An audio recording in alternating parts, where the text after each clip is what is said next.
Let's get to Diddy real quick. Diddy, I don't understand why y'all think Diddy is going home.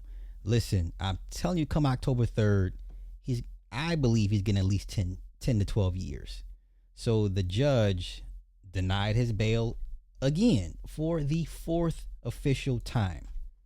For the fourth official time, Diddy has had his bail or bond denied. I don't understand why y'all sitting here like this is a good thing.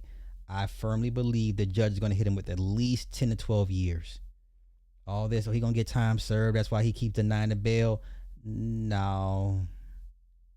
No. Cause remember, it was his defense team that initially wanted to speed up the sentencing hearing and then dropped the motion and said, you know, we'll just wait till October. He's going to federal prison, y'all. He's going to federal prison. So let's go over this. Aaron Sabramian, defendant Sean Combs renews his request for bail pending his sentencing. On this application, Combs doesn't contest that detention is mandatory for his crimes of conviction. He relies solely on the limited exception to the mandatory detention where, one, the court finds by clear and convincing evidence that the person is not likely to flee or pose a danger to the safety of any other person or the community if released. And there are two exceptional reasons why such person's detention would not be appropriate. Exceptional reasons exist where there is a unique combination of circumstances giving rise to situations that are out of the ordinary. Here's the case law, United States versus Colon and United States versus DeSoma. These are the two case laws. This statutory framework creates a presumption in favor of detention that places a plainly substantial burden of proof on the defendant seeking release. Another case law, Lloyd versus U.S. And another one, United States versus Abu Hamra. Okay. And that was in 2004. Okay, interesting. As for risk of flight or danger, Combs fails to meet his burden by clear and convincing evidence for the reasons set forth on the record at the July 2nd, 2025 hearing.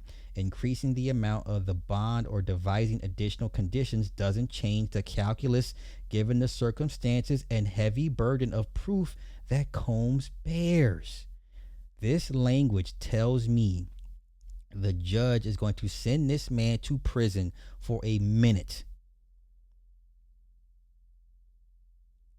This language here tells me this judge is going to send Diddy to prison for a good minute. At trial, the defense conceded the defendant's violence in his personal relationships. This type of violence, which happens behind closed doors, is impossible to police with conditions. Did y'all listen to that? So your defense attorney says, yeah, we'll take the violence. We're violent. He's violent all day. No. This type of violence, which happens behind closed doors, is impossible to police with conditions.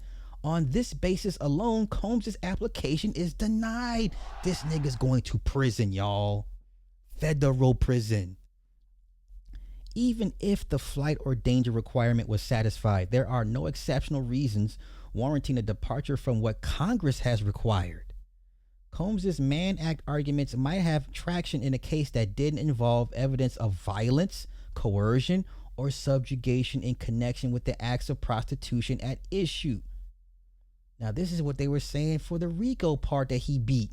So why is the judge mentioning parts of the RICO case that he beat?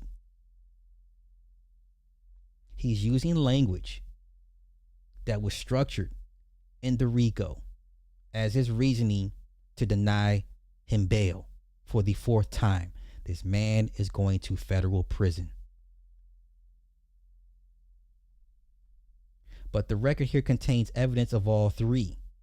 While Combs may contend at sentencing that this evidence should be discounted and that what happened was nothing more than a case of willing swingers utilizing the voluntary services of escorts for their mutual pleasure, the government takes the opposite view that Cassie Ventura and Jane were beaten, coerced, threatened, lied to, and victimized by Combs as part of their participation in. Now, I told y'all, I remember I went, let's go way back. Remember when I said all it takes is one time for the bitch to say no? Remember when I said, hey, fellas, Out of 100 times, she lets you, she gives it to you 99 times. One time you make her do it against her will, you're guilty. I said, oh my, that was the very first time when when we first went to trial. I said, all it takes is one time. You take it from her against her will, one time, you're guilty. I don't care how long you've been married. I don't care how what type of shit she let you do to her in bed. I don't care how many threesomes y'all had. You take it from her, you make her do it, you put her under stress one time. You are guilty under the letter of the law. One time. That's all it takes. Participation in these events.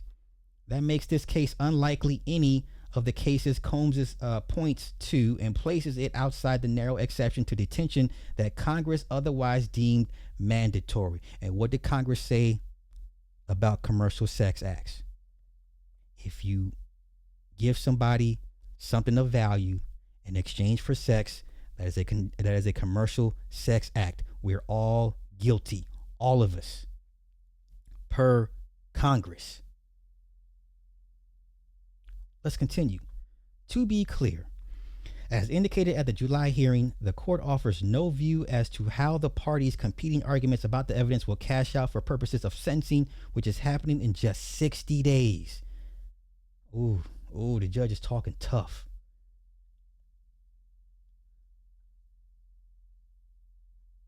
The court offers no view as to how the parties' competing arguments about the evidence will cash out for purposes of sentencing, which is happening in just 60 days. At this juncture, however, the record doesn't establish the kind of out of the ordinary exceptional circumstances requiring immediate release. Combs also points to squalor and danger at the Metropolitan Detention Center, conditions that he says have been aggravated by the federal government's aggressive budget cuts this year. The public outcry concerning these conditions have come from all corners, but as Combs acknowledges, MDC staff have been able to keep him safe and attend to his needs, even during an incident of threatened violence from an inmate. So somebody threatened to do harm to Diddy, and the staff put him in the shoe. They put him in secured housing for a time bit until they dealt with the threat, right?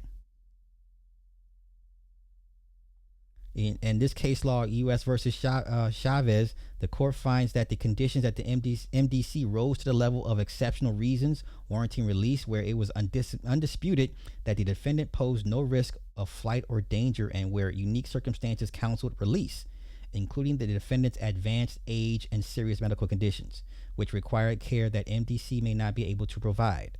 So in U.S. versus Chavez, he was an old inmate, and he was sick, and the state didn't want to keep paying money. They didn't want to keep funding his medical treatment. So what do? They kick him out.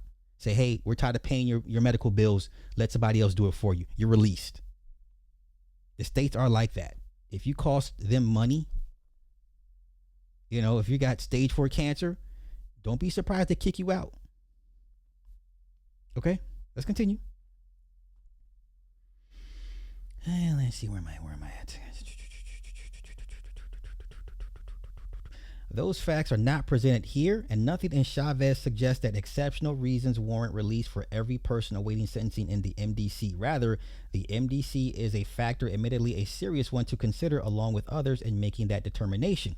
For these reasons, as well as those stated on the record at the July 2 hearing, Combs fails to satisfy his burden to demonstrate an entitlement to release. The motion for bail is denied. This man's going to federal prison for a good minute. Okay? This man's going to prison for a while. He's going to sit the fuck down. Okay? I don't know what else to tell you.